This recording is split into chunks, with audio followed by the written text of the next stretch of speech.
Hello everyone, ఇలాంటి videos ముందుగా కావాలి అనుకుంటే వెంటనే మా ఛానల్ని సబ్స్క్రైబ్ చేసుకోండి.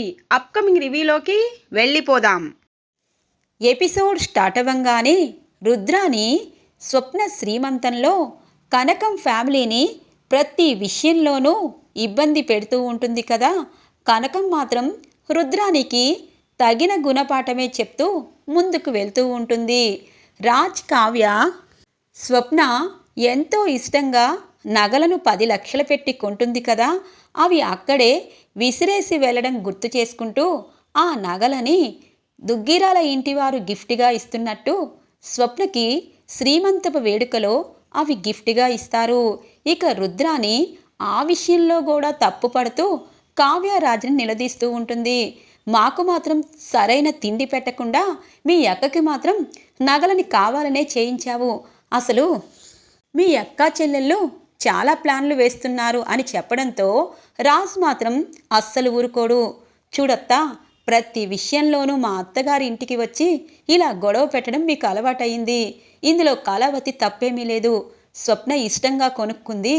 నువ్వు ఆ నగలని ఆ రోజు అడగడం నాకు నచ్చలేదు.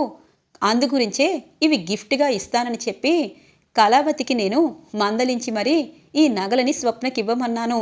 అలా అయితే తప్పు నాది అని చెప్పి రాజ్ చెప్పడంతో ఇక నోరు మూసుకుని వెళ్ళిపోతారు రుద్రాని, అలాగే ధాన్యలక్ష్మి. రాహుల్ హడావుడిగా రుద్రాని దగ్గరికి వచ్చి మమ్మీ నీకొక ఇంపార్టెంట్ విషయం చెప్తాను రా అని చెప్పి బయటికి తీసుకువెళ్తారు. చెప్పు ఏంటి అనగానే, మమ్మీ, ఆ రోజు 5 లక్షల బిల్లు లేట్ అయ్యింది. దానికి కారణం నేనే అని రాజ్ చెప్పాడు కదా, అది కరెక్ట్ కాదు. ఆ బిల్లు వేరే చోటు నుండి వచ్చింది. నేను అన్నీ కనుక్కున్నాను అనగానే, ఇదేంటిరా ఇలా ఎలా చేస్తారు? అయినా మన కుటుంబ పరిస్థితి అంతా చాలా బాగుంది కదా, కావ్య ఇలా ఎందుకు చేస్తుంది అనగానే, మమ్మీ, ఏమో, ఎవరికి తెలుసు, కంపెనీ నష్టాల్లో ఉందేమో, కంపెనీలో డబ్బులు లేవేమో, అందుకే ఇలా ప్రవర్తిస్తుందేమో, ఎవరికి తెలుసు అని చెప్పి ఇక చిన్న క్లూ ఇస్తారు రాహుల్. ఇక రుద్రాని అనుకుంటుంది, ఖచ్చితంగా ఏదో జరుగుతుందిరా. కావ్య ప్రతి విషయంలోనూ ఆచితూచి అడుగు వేస్తుంది. అలాగే తిండి దగ్గర నుండి ఆఖరికి ఈరోజు మనందరం నగలు పట్టుచీర కట్టుకున్నా తను మాత్రం పని మనిషిలా వచ్చింది. దీని వెనకాల ఏదో జరుగుతుంది. నిలదీస్తాను, ఆ గుట్టేంటో బయట పెడతాను అని అంటుంది రుద్రాని. తప్పకుండా మమ్మీ, ఆ కావ్య గుట్టు బయట పెట్టాల్సిందే అని అంటారు రాహుల్. ఇది ఇలా ఉండగా అప్పు ట్రైనింగ్ పూర్తయిపోతుంది. ఈరోజు నా ట్రైనింగ్ పూర్తయింది. అక్కడ సమస్యలు ఎన్ని ఉన్నా ఈ కవి నాకు చెప్పకుండా నా ట్రైనింగ్ పూర్తి చేయమన్నాడు. కానీ ఈ రోజుతో నా ట్రైనింగ్ పూర్తవుతుంది, ఇంకొక నెల రోజుల్లో పోస్టింగ్ వస్తుందని ఫోన్ చేసి చెప్పడం కాదు, డైరెక్ట్గా వెళ్తాను. అలాగే తాతగారిని కూడా చూడాలి అని చెప్పి అప్పు ఇక ట్రైనింగ్ సెంటర్ నుండి బయలుదేరుతుంది హైదరాబాద్కి. ఇక కళ్యాణ్ అప్పుకి ఫోన్ చేస్తూ ఉంటారు. అప్పు మాత్రం ఫోన్ లిఫ్ట్ చేయదు. ఇంతలో పాటల లిరిక్స్ లక్ష్మీనారాయణ హాస్పిటల్కి చేరుకుంటారు. తన్ని చూడగానే కళ్యాణ్ వాళ్ళ తాతగారి దగ్గర లేచి గబగబా హాస్పిటల్ నుండి బయటికి వస్తారు. ఏంటి, ఎక్కడ ఉద్యోగంలో చేరావా? ఏదైనా ఆటో నుండి హాస్పిటల్కి చేరావన్నమాట. నన్ను మోసం చేసి ఇక్కడ కూర్చుంటావా? పద నీకు పోలీస్ స్టేషన్లో పెట్టిస్తాను అని అంటారు లిరికల్ రైటిస్ట్. ఇక లక్ష్మి, సార్ అది కాదు అనగానే, ఏం కాదు, నువ్వు 3 సంవత్సరాలు అగ్రిమెంట్ రాశావు. ఏదో నా ముఖాన 1 పాటో 2 పాటలో కొట్టేసి నీ పని నువ్వు చేసుకుంటావా? అయినా ఈ హాస్పిటల్లో 2 నెలల నుండి నీకు పనేముంది అని చెప్పి గబగబా లోపలికి రాగానే అక్కడ దుగ్గిరాల సీతారామయ్య గారిని చూస్తారు మిర్రర్లో నుండి. ఇక ఆయన్ని చూసి, మహానుభావుడు నాకు ఎంతో చేయూతనిచ్చాడు, ఈయనేంటి హాస్పిటల్లో ఉన్నారు అని చెప్పి గబగబా ఆ లిరికలిస్టు డాక్టర్ దగ్గరికి వెళ్తారు. ఆయన దేవుడు, ఆయనకి ఏమైంది అని అడగగానే, ఆయన కోమాలో ఉన్నారు, ఇదిగో వాళ్ళ మనవడే రాత్రి పగలు ఇక్కడ ఉంటున్నారు అని చెప్పి ఇక కళ్యాణ్ని చూపించేసరికి ఒక్కసారిగా షాక్ అవుతారు. ఇది నిజమా అనగానే, అదేంటి, దుగ్గిరాల సీతారామయ్య గారి 2వ వారసుడు కళ్యాణ్ అని అందరికీ తెలుసు కదా, మీకు తెలియకపోవడం ఏంటి సార్, మీరు పెద్ద లిరికలిస్టు అని చెప్పి డాక్టర్ వెళ్ళిపోవడంతో ఒక్కసారిగా ఆ లిరికలిస్టు షాక్ అవుతారు. ఏంటి కళ్యాణ్, నువ్వు సీతారామయ్య గారి మనవడివా? మరి నా దగ్గర ఎందుకు? అన్ని పనులు చేశావు, నువ్వు ఆటో నడపడం ఏంటి అనగానే మొత్తం కథ చెప్తాడు కళ్యాణ్. చూడు, పెద్దింటి వారు గొప్ప మనసు వారని కొంతమంది అంటారు. కాదులే అనుకునేవాణ్ణి. కానీ నీ కాళ్ళ మీద నువ్వు కష్టపడ్డం కోసం కొన్ని కోట్ల ఆస్తిని కాదని పనివాడిగా ఉన్నావా? నన్ను క్షమించయ్యా అని అంటారు. చూడండి సార్, మీరొక లిరికలిస్ట్ అంటే మాలాంటి ఎంతోమందికి ప్రశాంతంగా మీ పాటలు వినేలా చేసే మీలాంటి గొప్ప వ్యక్తి దగ్గర ఆస్తులు అంతస్తులు తక్కువే. పనివాడిగా ఉన్నా నాకేమీ నష్టం లేదు. కానీ మీరు తెలుసుకున్నారు. నాకు ఎలాగైనా ఒక అవకాశం ఇవ్వండి అనగానే మీ తాతగారు ఒక్క రికమెండేషన్ ఉంటే తన మనవడని చెప్తే సినిమాలే తీస్తాడు కదయ్యా. నా దగ్గర పనికి రావడమా? నిజంగా ఇప్పుడు దాకా నేను స్వార్థంగా ఆలోచించాను. కానీ ఇప్పటి నుండి మీలాగే ఆలోచిస్తాను. నీకు నీ పాటలకి ఎప్పుడూ విలువే ఉంటుంది. నీకు సినిమాలేంటి, నీ అంతటి నువ్వే పెద్ద మ్యూజిక్ కంపెనీ పెట్టుకునే అవకాశం ఉంటుంది. చూడు కళ్యాణ్, ఇప్పుడు దాకా నా గురించి నువ్వు ఆలోచించింది ఏంటో నాకు తెలీదు. ఇప్పటి నుండి నీలా నేను ఆలోచిస్తాను. నీ భార్యతో సంతోషంగా ఉండు. నీకు అవకాశాలేంటి, నువ్వు పైకి వెళ్తావు, సరేనా అని చెప్పి ఇక బుద్ధి తెచ్చుకొని ఆ లక్ష్మీనారాయణ వెళ్ళిపోతారు. ఇక కళ్యాణ్ చాలా హ్యాపీగా ఫీల్ అవుతారు. అప్పుకి ఫోన్ చేసి ఈ విషయం చెప్పాలి అని చెప్పి అనుకుంటూ ఉండగానే అప్పు ఫోన్ లిఫ్ట్ చేయకపోవడంతో ఏమో తర్వాత చేస్తుందిలే అని చెప్పి కళ్యాణ్ ఇక వాళ్ళ తాతగారి దగ్గర నించుని ఆలోచిస్తూ ఉంటారు. తాతయ్య, నువ్వు కోమాలోకి వెళ్ళావు. అప్పు ట్రైనింగ్ కూడా అయిపోతుంది. అలాగే నేను కూడా నా కష్టాల నుండి బయటికి వచ్చాను. నేను కూడా ఇంటికి వచ్చేస్తాను. మీరు కళ్ళు తెరిస్తే చాలు అని అనుకుంటారు కళ్యాణ్. ఇది ఇలా ఉండగా స్వప్నని రెడీ చేశాక ఇక కనకానికి చెప్తుంది అపర్ణాదేవి. కనకం, మా గురించి నువ్వేమీ హడావుడి పడద్దు. పేరెంటాలు అందరూ బస్తీ వాళ్ళకి చెప్పావు కాబట్టి అన్నీ కవర్లో వేద్దాము అనగానే సరే వదిన, మీరు కూర్చోండి, నేను అన్నీ చేస్తాలే అనగానే ఓ అపర్ణ వదినికి మా అమ్మకి మీరు మర్యాదలు చేస్తున్నారు. మాకు మాత్రం ఆ ఉప్మా, ఆ పాడైపోయిన కుర్చీలు వేసి మమ్మల్ని ఏదో ఒకటి చేయాలనుకుంటున్నావు. కనకం, ఇప్పుడు ఆ ప్యాకింగ్లన్నీ మాకు అప్పగించాలనుకుంటున్నావు కదా అని అంటుంది రుద్రాణి. అయ్యో రుద్రాణి, అలా అని నేను అనకపోయినా నువ్వే చేయాలి కదా. మీ ఇంటి వారసుడి కోసం ఆ పని చేయవా ఏంటి? అదిగో అక్కడే ఉన్నాయి, వెతుక్కో అని అంటుంది. అవును రుద్రాణి, మన కోడలు శ్రీమంతంతో ఉన్నప్పుడు, మన కోడలికి బిడ్డ పుట్టాల్సినప్పుడు మన చేతులతో అన్నీ చేశామనుకో 12 బిడ్డ పుడతాడు. వెళ్ళు వెళ్ళు అని అంటుంది అపర్ణాదేవి. ఇంతలో కావ్య వస్తుంది. ఇక రాజ్ కూడా అమ్మా రుద్రాణి గారు వద్దులేవే, నేను చేస్తాను అని అంటుంది. ఆగాగు, నువ్వు చేయడమేంటి? నువ్వు దుగ్గిరాల ఇంటి మహారాణివి, కోడలివి, నువ్వేమీ చెయ్యొద్దు కానీ ఇదిగో కనకం చుట్టాలు బంధువులు అలాగే అందరూ వస్తారు. నా కోడలికి డైమండ్ నెక్లెస్ కూడా ఇచ్చావు, మరి నువ్వేంటి ఇలా ఉన్నావు అని అంటుంది. రుద్రాణి గారు, ఆడంబరాలతో రావడం కాదు, మామూలుగా ఉన్న మర్యాద ఇచ్చేవారికి ఇస్తారు. కొంతమంది పైనుండి కింద దాకా నగలు వేసినా వాళ్ళ బుద్ధి ప్రకారం వాళ్ళకి ఎవ్వరూ మర్యాద ఇవ్వరు అనగానే నువ్వు ఎన్ని సూటిపోటు మాటలన్నా నీ మంచి కోసమే చెప్తాను. వదినా, నీ కోడలికి ఎన్నో నగలు చేయించావు. ఫస్ట్ ఇష్టం లేకపోయినా తర్వాత నీ ముద్దుల కోడలికి 7 వారాలు నగలు ఇచ్చావు. పోనీ వేసుకోకపోతే వేసుకోకపోయింది, కనీసం ఇక్కడికైనా ఒక్క నెక్లెస్ కూడా పెట్టుకు రాలేదు. ఏంటి కారణం అని అంటుంది రుద్రాణి. అయ్యో రుద్రాణి, నేను తనకి చెప్తూనే ఉన్నాను, తనకిష్టం లేదు, సింపుల్గా ఉంటుందంట అనగానే మరీ విడ్డూరంగా ఉంది.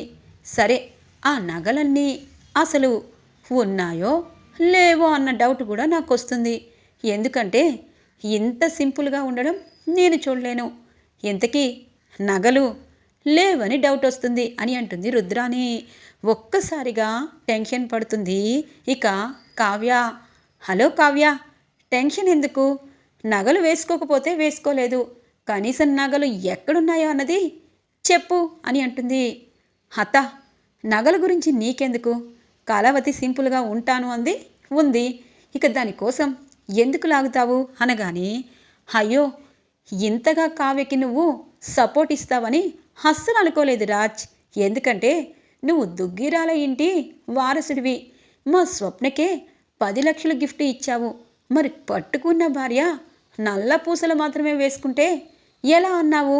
వెళ్ళు, నువ్వైనా వెళ్ళి కావ్యకి మందలించి నగలను తీసుకొచ్చి ఈ కనకం చుట్టాలు బస్తీ వాళ్ళు వచ్చేలోపు నీ కావ్య మెడని నింపేసే అని అంటుంది రుద్రాణి. చూడు రుద్రాణి గారు అనేలోపు ఇంతలో అపర్ణ అంటుంది, చూడు కావ్య, ఎన్ని రోజులు రుద్రాణి ఏది అన్నా నేను పెద్దగా పట్టించుకోలేదు. కానీ ఒకటి మాత్రం నిజం, ఇది మీ అక్క శ్రీమంతం, నీ పుట్టిల్లు, దుగ్గిరాల ఇంటి కోడలివి. కనీసం ఇలా ఉంటే నిజం చెప్పాలి అంటే మాకు కూడా నచ్చదు కదమ్మా. రాజ్, కావ్య అలాగే అంటుంది. వెళ్ళి తన నగలు తీసుకురా. అన్ని నగలు కాకపోయినా కొన్నైనా వేసుకుంటుంది. నాకు కూడా నచ్చట్లేదు అని అంటారు అపర్ణాదేవి.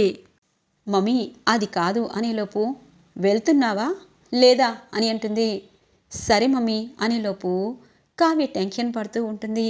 ఏమండి అని చెప్పి వెనకాలే వస్తుంది కళావతి. టెన్షన్ పడి వాళ్ళకి డౌట్ వచ్చేటట్టు చెయ్యొద్దు. మా అత్త ఒక్కసారి డౌట్ పడిందంటే అది బయటపడుతుంది. నేను వెళ్తాను, శ్రీమంతం పూర్తయ్యాక వస్తాను. అప్పుడు నిన్నెవరూ తప్పు పట్టరు. నేనే అర్జెంటు పని ఉందని చెప్పి బయట ఉంటాను అనగానే, ఇదేంటండి మీరేంటి వెళ్ళడం అని అంటుంది. చూడు, కొన్నిసార్లు ప్రమాదం నుండి తప్పించుకోవడమే తెలివైన వారి పని నీకు తెలుసు కదా, అందుకే వెళ్తున్నాను. టెన్షన్ పడద్దు, స్వప్న శ్రీమంతం సవ్యంగా సాగాలి అంతే. కళావతి, నాకు ఫోన్ చేయొద్దు. మమ్మీ ఫోన్ చేసినా నేను లిఫ్ట్ చేయను. శ్రీమంతం పూర్తయ్యాక నేను వస్తాను, తప్పు నా మీద వేసుకుంటాను అని చెప్పి వెళ్ళిపోతారు రాజ్. ఇక కావ్య రాజ్ వైపు ప్రేమగా చూస్తుంది. ఇదే నేను కోరుకున్నది. భార్యకి సపోర్ట్ ఇస్తూ తన మర్యాద తను కాపాడుకునేవాడే నిజమైన భర్త. నాకు కోట్ల ఆస్తి కాదు, నా భర్త మనసు నాకు కావాలి అని చెప్పి మనసులో అనుకుంటూ ఇక లోపలికి వస్తుంది. ఒక్కొక్కరు ఇక బస్తీ వాళ్ళు అందరూ వస్తూ ఉంటాను.